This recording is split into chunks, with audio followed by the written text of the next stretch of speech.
Ganda ko dito, oh. Sino yun? Nasaan na yun? Bata, okay ka lang ba? Kanina ka pa kasi nakatayo dyan eh. Pwede mo ba ako tulungan? Tulungan saan? Nawawala kasi yung kwintas ko. Dito ko yun nawala. Bigay kasi yun ng nanay ko sa akin eh. Sige tara. Saan mo ba kasi yun uling nakita? Dito lang yun banda sa puno. Kwintas? Kanina pa ako paikot-ikot dito sa punong to. Wala namang kwintas eh. Sure ka ba? Bata? Walang yung batang yun na. Iniiwan ako dito. Pinaglalaroan lang ata ako. Uwi na nga ako. Hi, Scarlett. Kagulat ka naman. Paano ka nakapasok dito sa bahay namin? Tara, hanapin lang natin yung kwintas. Saan ka ba kasi pumunta kahapon? Bigla ka nawala eh. Hindi ko din alam eh. Oo, tara, hanapin na natin yung kwintas mo. Yay! Anong kulay ba kasi yun? Kulay silver yung kwintas. Silver? Kanina pa ako naghahanap dito. Parang wala naman silver na kwintas dito. Bata? Iniwan na naman ako. Andito ka lang palang bata ka? Ang ginagawa mo dyan? Nay, hinahanap ko yung kwintas ng batang kasama ko. Umuwi ka na. Magagabi na oh. Sige, Nay.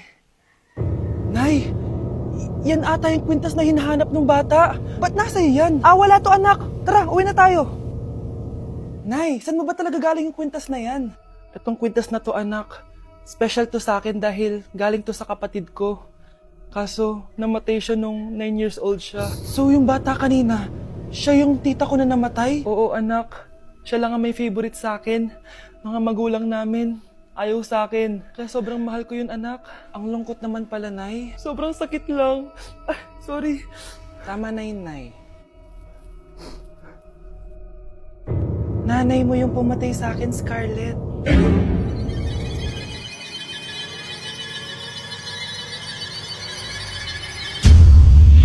Nay, bakit po? Mga sinungaling kayo? Paano niyo nagawa sa akin to, ha?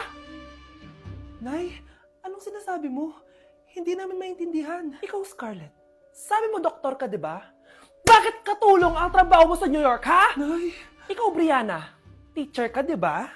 Bakit nakita ka nilang nasa bar at sumasayaw-sayaw ka pa?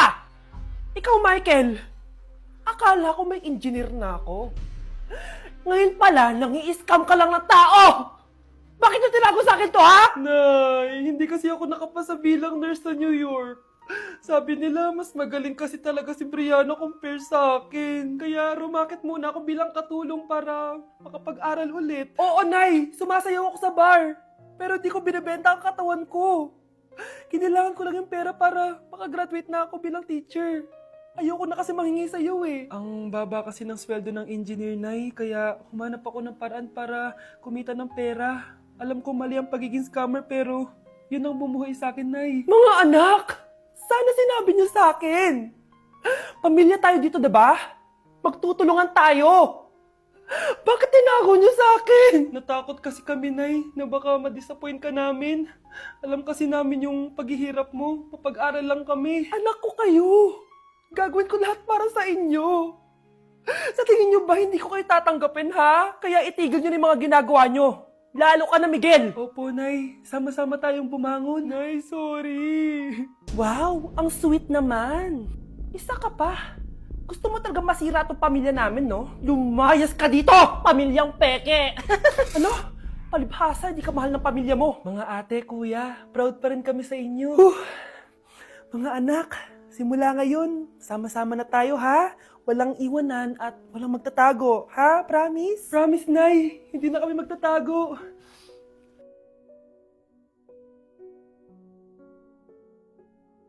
Nay, girlfriend ko nga pala. Hello po, tita. Wow, ang ganda mo naman, Iha. Siyempre, Nay, pogi ako. Dapat maganda din yung girlfriend ko. Hello po. Oh, anak, wala ka pang ipapakilala sa akin? Sinong ipapakilala ko sa inyo, Nay? Ha? Wala ka palang jowa hanggang ngayon? Wala pa po, Nay. Ayaw po nila lahat sa akin. Kaya di ka nagkakajowa kasi ang pangit mo. Grabe ka sa akin. Kahit pangit ako, maganda pa rin ako. Hay, grabe ka sa kapatid mo, ha? Ikaw nga amoy putok eh. Ang baho mo. Ikaw pala yung mabahong palagi ko naamoy. Di bali, anak. Itayo mo itong nakita kong app. Tandu. Alam po yan, Nay. Marami kang makakamatch dito. Kahit saan man sa mundo. Magkakajowa ka na, anak. Talaga, Nay? Kaso paano ko silang makakausap? Bobo ako sa English. Ayan, di ka kasi nag-aaral na maayos. May auto-translate to, so magkakaintindihan pa rin kayo. Wow, Nay! May nakamatch na ako! Ang pogi niya! Sabi sa'yo, magkakajowa ka na eh! Patingin nga, anak! Kaso parang may kamukha siya, Nay, no? Bakit po, Nay? Eh, tatay mo yung nakamatch mo eh! Ha? Tatay? Bakit may ganito si tatay? May kabit ang tatay mo! Anak, malapit na Valentine's, wala ka pa rin jowa? Anong wala? Papunta na dito yung manliligaw ko, Nay. Talaga ba? Siguraduhin mong pogi at mayaman yan, ha? A few moments later. Tao po. Hello. Ito, para sa'yo. Konti lang to. Sana ma-appreciate mo. Wow, thank you. Anak, yan na ba yung manliligaw mo? Bakit parang di naman mukhang mayaman? Nay, ano ba? Hello. Para sa'yo. Bagong iPhone, bagong iPad, car, at house and lot. May gusto ka pa ba? Ayan yung gusto ko. Yung mayaman. Yung ibibigay lahat ng gusto namin. Hindi ko man mabibigay lahat sa'yo, pero mamahalin kita ng tunay. Nagmamahalan nga kayo. Gutom naman. Ako piliin mo. Ibibigay ko sa'yo lahat. Anak, ayusin mo yung pagpili mo. Ikaw yung napili ko. Sabi na ako pipiliin mo. Ang napili kong i-busted. Ikaw yung gusto kong makasama. Na-appreciate ko lahat ng binigay mo sa akin. Ang bobo mo talaga, anak! Boss, pinapatawag ka na ng daddy mo sa mansyon. Sige, papunta na ako. Hindi pala siya gold digger. Sasama kita. So, mayaman ka talaga? Yun naman pala. Sama din ako sa mansyon mo. Hindi pwede, Nay. Bawal sumama ang mga gold digger.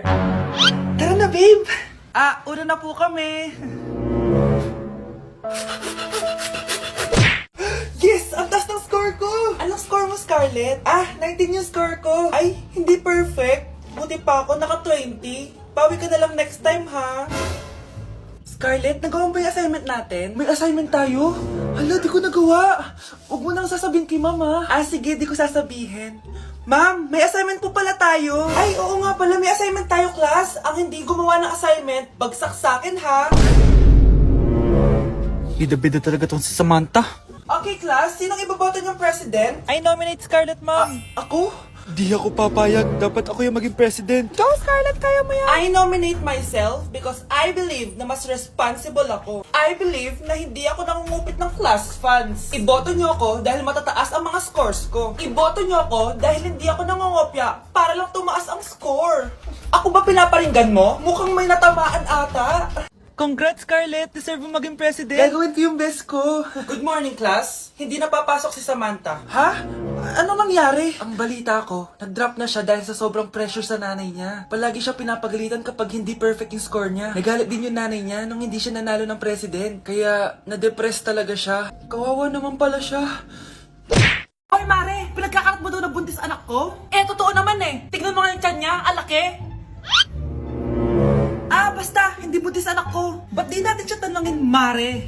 Anak, halika dito. Yes, Nay? Buntis ka ba? Ha? Hindi po, Nay. Bakit ang laki ng tiyan mo? Bloated lang po ako, Nay. Uminom po kasi ako ng soft kanina. Oh, bloated lang pala eh. Pinagsasabi mo dyan. Bahala ka kung ayaw mo maniwala. Sumasakit tiyan ko. Oh, ayun na, mga anak na. Anak, napapano ka?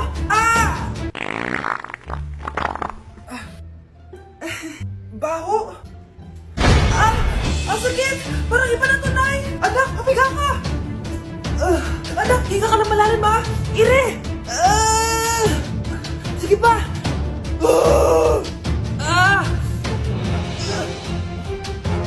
Baby! Sorry, Nay. Tinago ko sa'yo na buntis ako. Okay lang, anak.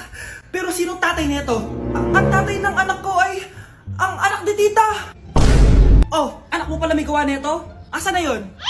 Oh, ikaw, magbigay ka na sustento para sa anak nyo. Sige po, magbibigay po ako ng 5. 5,000? 5 pesos? Wala na po kasi yung pera eh. At dahil 5 pesos ang binigay ng tatay mo, lollipop mo ng dedean mo, ha? Hoy kayo matulog na kayo. Papatin ko na yung wifi. Sige na. Buti na lang may data ako. Babe, okay na. Babe, para kang tae. Bakit naman, babe? Kasi hindi kita kayang paglaruan. Parang tanga to. Ano ba yan natin? Likot-likot mo. Nagre-review ako dito. Alam mo, kailangan mo ng jowa kasi ang boring ng buhay mo. Ate, di ko kailangan ng jowa, okay? Kailangan ko maging top 1 sa school namin. Kuya. Sino ba naman tao natutulog na nakasalamin? Nyeta naman, Kyle! Natutulog ako, di ba? Hindi ako yun natutulog ako eh. Kung ayaw matulog, mapatulog ka.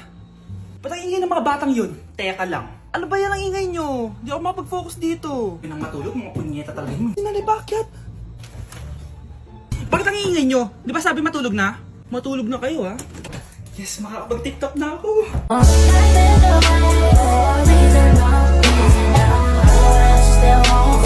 Mare, nabalitaan mo na ba? Ang alin, Mare? May magnanakaw sa barangay natin! Grabe na talaga panahon ngayon! Nakakatakot na! Mare, pwede ba akong makiinom sa inyo? Sige, Mare! Pasok ka! Sige, Mare! A few moments later. Mare, akyat muna ako, ha? Mukhang mabibenta ko to ng mahal, ha?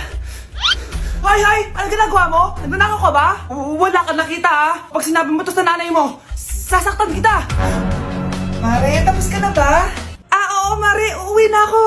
Teka lang, Mare. Ba't ka nagmamadali? Kailangan ko na talaga umuwi, Mare. Sige na. Akala mo mapapalagpasan ko lahat ng mga ginawa mo? Anong pinagsasabi mo, Mare? Magnanakaw ka. Hindi totoo yan. Kanina ka pa naka-live. Kitang-kita nila lahat ng ginawa mo. Alisin mo nga yan. Sa wakas, nahuli ka na namin. Ngayon, kailangan mo na maparusahan. Parusa? Sige na, huliin niyo na yan. Sumama ka na sa amin.